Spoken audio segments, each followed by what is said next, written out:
Okay, here we go again, preparing to head to the East with a big matchup. I'm so impressed with and always have been, but so impressed with this team that we're playing, and really the way John has done a great job of coaching these guys for a bunch of years. They're just so well-rounded, and they're just good in all phases, and so they make you realize what it's like to play in a championship matchup. I mean, that's what you expect the teams to be like, and man, they got it. So whether it's offense and all of the firepower they have with Lamar and Andrews and all of it, Gus, the whole crew, or their defense is just kicking butt. Special teams, they got Tucker. I mean, it's an amazing team we're playing. So anyway, it's going to be hard, and we're going to have a great week of preparation, and we got to learn a new group. They do too, but there's a race, and so we'll see if we can pull this together and put together a great game on Sunday. How does their offense look different with a new offensive coordinator? They're throwing the ball quite a bit, dropping back and trusting it, and protection is good, and Lamar's doing a really good job with it, and you can just see that they've just shifted some emphasis, but they're still a running football team. They're still averaging 140 yards a game rushing, so they're able to mix it really well. And he adds so much. He's rushed 70-something times already. So he's a big factor in it. And so we got to see if we can keep it under wraps. Okay, thanks. What's the excitement of bringing Leonard in, knowing that's done now, and can join you guys and all that? Well, this is about as fun as it gets, to get a player of this magnitude, the makeup of the kid, the guy he is that you bring into your locker room, amazing leader and all of that, tremendous effort guy, and everyday worker, the whole thing. There's so many positives. But it's a real boost to us, and we'll move some stuff around, figure it out, how it's all going to fit together. But it's a real positive, and our guys are really excited about it. Does he need much of a transition time to what you guys are doing, or? No, he won't need much. He'll be able to get it done this week, So there's a really good chance he'll be active this week. Going back to Baltimore's running game, last week Cleveland had a lot of yards on the ground, but it was the yards per carry that was impressive. What did you like about the way your defense made them work for those yards? Yeah, we did work it, and they had more, a couple more explosions that we want to give up, but to keep them under 4 yards a carry, that's a consistent day's work is what it is. We respected their run game. They stuck with it. And we expect to kind of see the same, the same kind of presentation this week too. So we just have to do better and eliminate the big plays. The big plays are the ones that change the field position, and we have to make sure those aren't happening. You mentioned Harbaugh. He's been there since, I think, 2008. You've talked a lot in the past about the turnover in with jobs in this league. Just as someone who's been doing this a long time yourself, just how much respect do you have for the coaches that have been able to sustain? Yeah, John's been just a rock, he because he's a great football coach. The whole family can coach, his dad was a great coach, and Jim's a great coach, and the whole group can go. And however Jack got it done way back in the day, these guys came out like really great fundamental football guys, and it shows. And that's why, you look at their overall evaluation, you look at their DVOA numbers and stuff like that, it's really, really extraordinary, and that's what everybody should be shooting for. They're doing it. I wish we could have those numbers. Will you expect Phil Haynes to practice today? Yes, we do, and going to see how he does. Really, just going to take it a day at a time. We're happy to have him back though, and we'll see if he can figure in. You sort of addressed this the other day, but you guys have had to play so many offensive linemen. Now that you going forward, does it help you guys? As so many guys have played? Yeah, it does. It does. The guys have all played, and it's not a big deal for a guy to pop from one side to the other, and for us to just have that flexibility it's really a good deal. And we haven't felt like that. We haven't been at this level of kind of the fluid kind of who's in there, who's out, and stuff. But it's worked out well, and it's going to make us better down the stretch. How did Jason Peters come out of Sunday? He's good. Yeah, he's got some regrets about a few plays and all that, but he did a really nice job. I mean, this is a remarkable thing we're watching. This is one in a million that you see a guy like this that can still play and play at a high level. So he'll continue to be a factor for us. What have you seen lately out of Charbonnet, and what are you kind of expecting from him the next couple of weeks? Well, the first thing I say is not having him the week before was really obvious to me.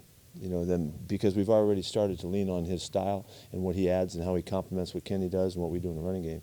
So to get him back it felt great. And the first guy I went to today, how you doing? How do you feel coming out of the week? And all that. And he feels great. So we got him again this week, and that's a real positive because he's such an all-around player.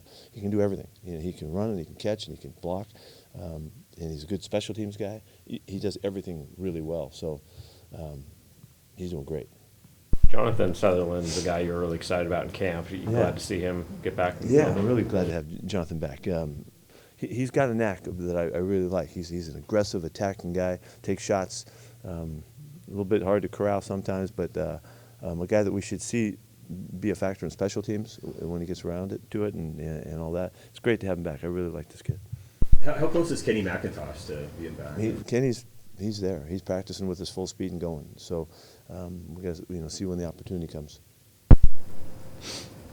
You guys go from facing the top-ranked defense in the league to the second-best defense in Yeah. the league. I mean, how big are these What a tests? break. Yeah, I know. Right? How big are these tests early in the season, as far as going forward for this offense and being able? I mean, you hear me say it. I think this is amazing for us at this time of the year to have these challenges. This is a great challenge, and whether we're playing here or there, it doesn't matter.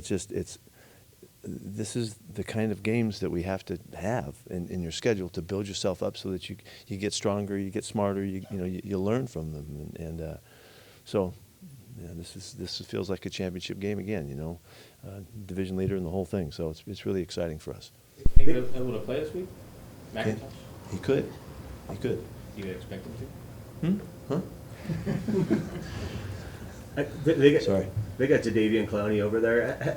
Looking at him now, and then when you think back, I guess, on his time in Seattle, how do you sort of look back at that? He looks really flashy still. He's got such great length to him. He's so tall and lean and all of that. He looks great. He's wearing 24. He just looks like, it just looks cool to see him out there playing. He's had some, 3 sacks I think already, and been a factor. They're rotating him in, so there's a natural level of respect, because he's been really special for a long time. When it comes to the number of interceptions they've had, I think Gino Stone leads the league with 5. Is that a knack from what you've seen from him when looking at their defense, or is he baiting quarterbacks into some of those? Who are you talking about? Gino Stone. Oh, yeah. Gino threw me off. He has a natural feel for it. He's had his interceptions have been numbers of different kinds, but he's shown the ability. He looks like a ball hawk. And, they've had some pretty famous ones there over the years. He's off to a great start in the season. Roquan Smith added to their defense since I got him last year. Terrific athletes, speed, committed. Both their guys are really good. Queen's really good, and they fly around, flash around. This is just as difficult and challenging as it gets, the speed behind the good play they get from up front. And the guys on the back end, they have an excellent secondary, in the end. So, but they do their part to add to it all. Big picture, philosophically, what's harder to develop defensively, a secondary or a pass rush in today's game? It's hard to develop pass rush. You kind of either have it or you don't. It seems you got to have the guys. It's for me. It's we can take all comers on the back end and figure it out. Up front, you got to have those guys that got a knack. And we're really fortunate to have Mafe and DT and the guys that have the speed on the edge. Daryl on the come and have Frankie back. Those guys they all have a chance. They can develop as they're growing. Not Frankie's kind of there, but it's if you don't have that natural ability to get on the edge and turn the corner and do those things, man, it's hard to.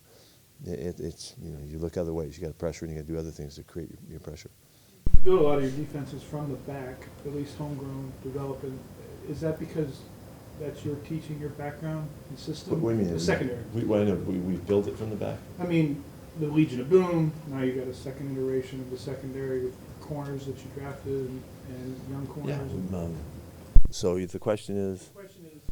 Is that it for you in your system, a more developmental piece than the pass rush where you could import guys? I think so. Yeah, I do think that. Yeah, we have a lot of stuff that we've done over the years. A lot of knack. I think to highlight the guys' strengths and try to feature those guys where they're best played. And I mean, just look at the marvelous example we used to have. I used to love the example of Earl and Cam. You know, they couldn't have been more drastically different athletically in style of play, but they both had huge roles in the way we played them and all that. And you know, I'd like to think that's what we're always looking to create, that whatever the guys bring us. Pete, what do you think of the job Evan Brown's done for you? It's he seems to be the most consistent piece. I don't think he's allowed a sack yet this year. What's kind of stood out to you about his play when he's brought? His consistency. He's really strong. He plays strong. He doesn't get knocked around at all. You know, we've had some guys over the years that aren't as physical as that, and just the solid element that he brings us. He's really smart, and he's not a gregarious, outgoing communicator, but he gets the message across, and the guys really trust him and all that. So he adds that element that helps us, you know, confidence-wise. So I mean, it's been a tremendous get for us. He's playing great football. You've talked about finding consistency, needing to find consistency in the run game. Is that marrying styles together? Is that getting more plays in a game? What do you think is missing from the consistency? We need to do it more, just more. We can run the football. Our guys are good at carrying the rock, and so we just need to give more chances. And we need to do that. You got to get more first downs. That means you go back to third down. It's the same old, same old. There's not a new story there. You know, we have to convert on third down so that we can create the next series of downs. And you know, you can't go 3 and out without losing on third down. You know, so you got to win those, and then it'll happen. So it's not just you got to call more runs. That's not what we're talking about. We got to develop the opportunity for the runs to be a bigger part of the game. The defense, how fun, for lack of a better term, has been to watch the dynamic with the young guys and the veterans really kind of coming together as the season has gone on. Yeah, it's been really fun. It's been really exciting to see it happen, and we're just kind of moving in the right direction. You know, we haven't established anything yet, but we're moving in the right direction. You can see the potential of it. And that's why, you know, adding Leo and adding Frank, those are good additions for us right now, and so it is really fun. It's one, you know, my favorite part of what's going on, and to see these guys develop and start to feel what it's like to be able to control, you know, facets of the game, the running game and stuff like that. So we're getting there. We're not there yet. When you've made a handful of deals at the trade deadline in previous years, when you've brought in guys who have not been here before, what is sort of the biggest challenge to overcome for them to be able to contribute early on, whether it's the week that the trade happens or a couple weeks down the road? I don't think there's much of a challenge. I think it's just it happens, and if you could see Leo in the meeting today, you know, his first time in with us, and as things were going on and all that, I mean, I think he's probably looking forward to the next one. He wants to see what's going to happen next, you know. So you got him in the right frame of mind. He's anxious and excited about it and all that. The transition is, you know, with a guy like this in particular, there is not much space there. He'll be there tomorrow. You know, he's going to know his stuff. He fits right in. He understands the blocking schemes and the principles, and technically he's an amazing player. So just get him lined up right. He'll do things well. You know, so I don't think it's that big a deal, really. Anything else? Thank you.